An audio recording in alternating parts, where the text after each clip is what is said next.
मुंबई महानगरपालिका निवडणुकीच्या निमित्ताने मी सध्या मानखुर्दमध्ये आहे व मानखुर्दमधील आपल्याबरोबर काही युवक आपल्यासोबत आहे। एकंदरीत इथली परिस्थिती, इथले प्रॉब्लेम व इथला नेमका कल काय आहे निवडणुकीचा आपण तो बघणार आहोत। दादा, खूप खूप स्वागत आहे तुमचं चॅनलवरती। आपलं नाव काय? माझं नाव ऋषिकेश पोटे, मी इकडचा स्थानिक आहे। मी जन्मल्यापासून इथंच राहतो आहे। 24 वर्ष झाली मला इथं राहून। आणि तुमचे मूळ गाव वगैरे? माझं मूळ गाव पुण्यात आहे, सुपे सासवड, पुरंदर जिल्हा। या ठिकाणी तसा जर विचार केला तर महानगरपालिका जी निवडणूक आहे भरपूर विलंबानंतर म्हणजे होते आणि विशेष म्हणजे शिवसेनेची बऱ्याच काळ सत्ता होती आणि शिवसेनेच्या आता 2 शिवसेना झाल्या आहे। एक जी शिवसेना आहे तिची समजा निशाणी पण गेली, नाव पण गेलं। तुम्हाला एकंदरीत काय वाटतं, मुंबई नेमकी कुणाची किंवा मुंबईत महानगरपालिका काय वाटतं तुम्हाला, कोण पाहिजे आता?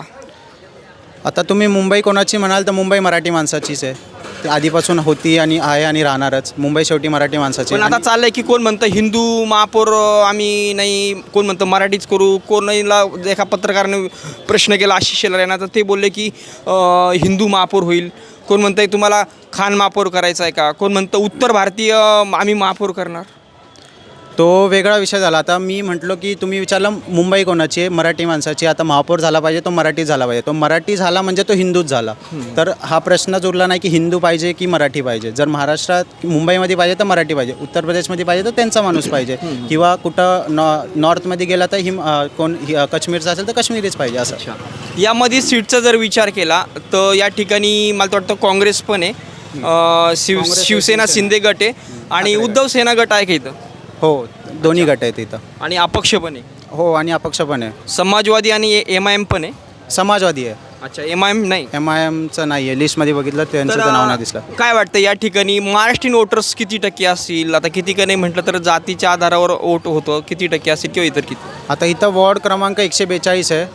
आता ह्या वॉर्डचं विचाराल तर माझ्या मते 80% तरी महाराष्ट्रीयन मराठी माणसं आहेत, बाकी 20% इतर आहे। इतर म्हणजे तुम्ही जे विचारले मुस्लिम असू शकतात किंवा कोणी असू शकतं, असं 20% ते आहे, 80% मराठी आहे। काय एकंदरीत मग या ठिकाणी तुम्हाला काय वाटतं, कोण यायला पाहिजे किंवा कोणाचं काम चांगलं आहे किंवा काय वाटतं तुम्हाला नेमकं?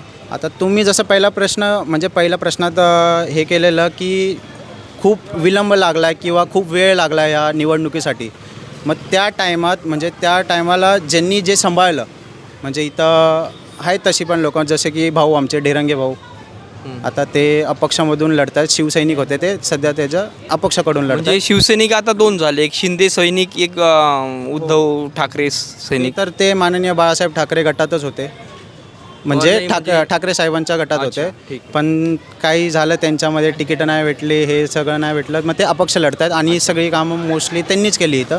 मग आम्ही हे शिंदे गट किंवा ठाकरे गट किंवा काँग्रेस, आम्ही राष्ट्रवादी हे सगळं नाही करत बसणार आहे। आता जिथं जो माणूस महत्त्वाचा आहे, जो आम्हाला वाटतं की आमच्या घराच्या परिसरात जो विकास करेल, किंवा कारण सुरुवात घरापासून होते किंवा घराच्या आजूबाजूपासून होती, मग ती जाऊन वरतीपर्यंत जाते, मग ते ठरवणार की महापौर कोण आहे। पण आमचं जर परिसर आम्हाला सुधारायचा असेल तर आमच्या इथं ज्या माणसांनी काम केलं किंवा जो काम करू शकतो आम्हाला असं वाटतं आहे, मग आम्ही हे नाही बघणार की ते शिंदे गटात होते किंवा ठाकरे गटात होते, जो काम करेल आम्ही त्यांना वोट करणार। म्हणजे आत्ताची जी युवा पिढी आहे त्यांच्या तर डोक्यात हेच आहे। अच्छा, ते गट नाही बघणार किंवा जाती धर्म नाही बघणार, ते बघणार की कोण काम करू शकतो। आणि आपलं सगळ्यात महत्त्वाची गोष्ट, हे सगळं बघून ज्यावेळेस मी इथं एंट्री केली आणि तो पुलाचा परिसर बघितला तर मला 5 मिनटं तिथं थांबवत नव्हतं मी, म्हणजे प्रचंड वास होता, खूप खतरनाक। असं वाटतं यार आपलं खेडगाव खूप चांगलं आहे, म्हणजे म्हटलं दिवसा आला असतं तर व्हिडिओ तरी बनवता आला असता आपल्याला। प्रचंड गटार मोठी, खूप घाण, आणि त्या गल्ल्या जर बघितल्या, त्या गल्ल्यामध्ये आज खेड्यामध्ये लाईट पोचली पण गल्ल्यामध्ये लाईट नाही, म्हणजे भीती वाटते तिथं चालत असताना। म्हणजे मुंबईसारख्या ठिकाणी आणि एवढी जर अशी म्हणजे लाजिरवाणी गोष्ट आहे का या ठिकाणी लाईट व्यवस्थित नाही आहे, गटार आहे, दुर्गंधी आहे, गल्ल्या पण एकदम अरुंद आहे, गल्ल्यातून चालता येत नाही, पाणी आहे, गटार आहेत जाताना।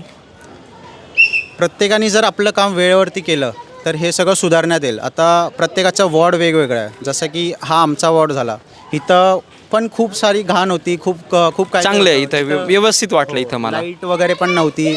आता कुठल्या दुसऱ्या म्हणजे हाय माझाच मित्र आहे तो कोडक म्हणून, त्यांनी लाईटीची पण सुविधा केली, म्हणजे प्रत्येकाने थोडं थोडं आपलं काम केलं आहे चांगलं। अच्छा, असं नाही की म्हणजे एकानीच केलं आहे किंवा एकानीच नाही केलं आहे, असं त्याच्यात सगळ्यांची चुकी आहे। आता जो माणूस आम्हाला वाटतं की जो जास्त प्रयत्न करेल किंवा जास्त करू शकतो त्याला आम्ही वोट देऊ. म्हणजे अपक्षांना इथं शक्यतो चान्सेस आहे असं वाटतंय मला एकंदरीत.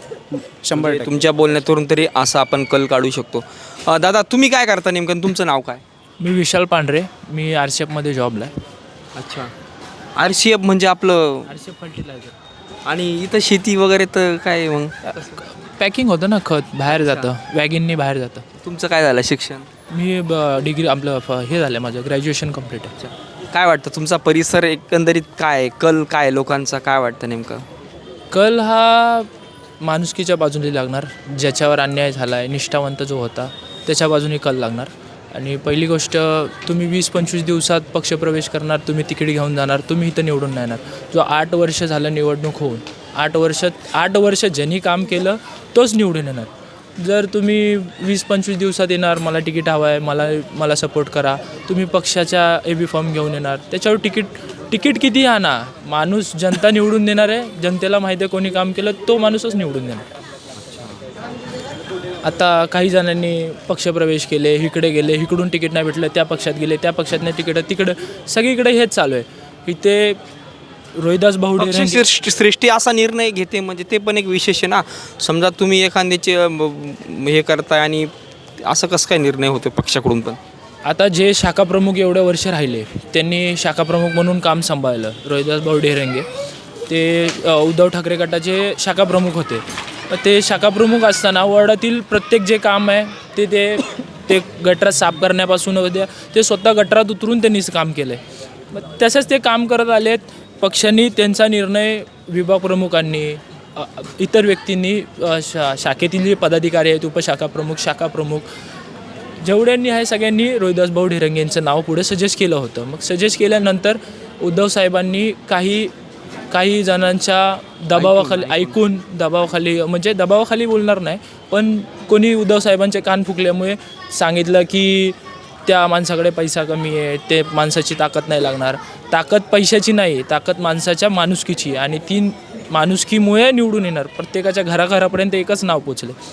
बाकीच्यांचं आहे नाही असे नाही, कॉम्पिटिशनमध्ये खूप जण आहेत इथे. मला आत्मविश्वास आहे बाबा. हां, मला आत्मविश्वास आहे की सीट निघू शकतं बा तुमचं? अपक्ष सीट 100%, 101% रोहिदास भाऊ ढेरेंगे यांची निघणार, आणि ती निघूनच राहणार. कारण की बाकी कोणी काम केलं नाही आहे. आत्ता 25 दिवसात पक्षप्रवेश. नमस्कार, तुमचं काय नाव? माझं नाव सुरेश लक्ष्मण कावले. आणि इथं कुठं राहतं मुंबईमध्ये? हे मुंबईमध्ये संजोगमध्ये राहतो मी आता ज्येष्ठ नागरिक आहे. अच्छा. सदर ठिकाणी आमच्याकडे संपूर्ण बिल्डिंग मोडकळीस आलेले आहेत, आणि त्याची काही म्हाडा बघत नाही. त्याच्यामुळे इथे असा खमका नेता पाहिजे की सर्व लोकांना स्वच्छता, आणि प्रत्येक ठिकाणी लाईटीचा वापर करून, कारण की प्रत्येक ठिकाणी चोऱ्या होतात. अच्छा. पुन्हा पण होतं. हे होतात, मुलींची बायकांची शेड काढली जाते अंधेराचा सपोर्ट घेऊन. त्याच्यामुळे प्रत्येक रस्त्यावर लाईटी लागल्या पाहिजेत, आणि प्रत्येक गटार ही आहे ती जुनी पद्धतीची आहेत. म्हाडाने ग्रीज लाईन कोणी केलीच नाही, फक्त म्हाडाने बिल्डिंग बांधलेल्या आहेत. ती ग्रीज लाईन मोठी झाली पाहिजे, तर इथे पाणी तुंबणार नाही, संडास तुंबणार नाही, शौचालय सगळेच पाहिजे. आणि त्याशिवाय या मानकुर एरियामध्ये 2 ते 3 शौचालय पाहिजेत. एक शौचालय नाही ते. या ठिकाणी कुठले नागरिक राहता?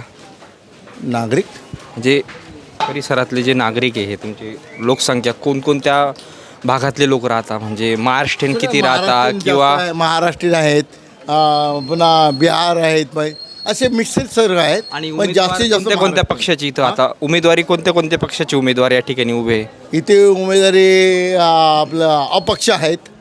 अपक्षमध्ये ढेरेंगे आहेत. ढेरेंगेचं काम पब्लिक अफसरचं काम चांगलं आहे, आलं लक्षात.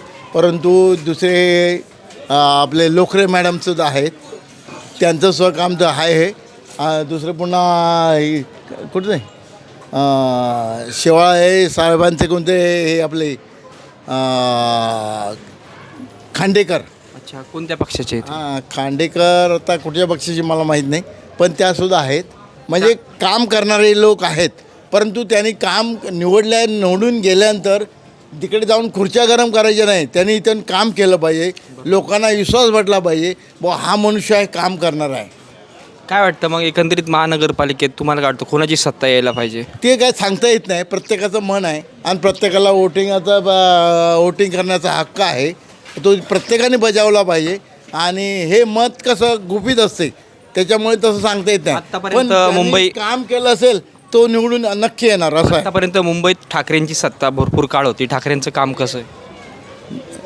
ठाकरेंबद्दल आपण बोलू शकत नाही, तर काय माहिती आहे भाजपचं पण काम कसं वाटतं? भाजपची सो काही बोलू शकत नाही, परंतु आपल्याला अशी व्यक्ती पाहिजे, आपल्या एरियाचं जो काम करतोय ती व्यक्ती आली पाहिजे निवडून, ती कुठचीही पार्टीची असू द्या, लक्षात ठेवा. कारण कामाला महत्त्व दिलं पाहिजे. आता इथे काम करणारा मनुष्य असेल आणि दुसरा तुम्ही निवडून दिलात तर काही उपयोग नाही त्याचा. जो काम करणारा मनुष्य असेल त्यालाच निवडून दिला पाहिजे तुम्ही, आलं लक्षात घ्या. ठीक आहे, धन्यवाद काका.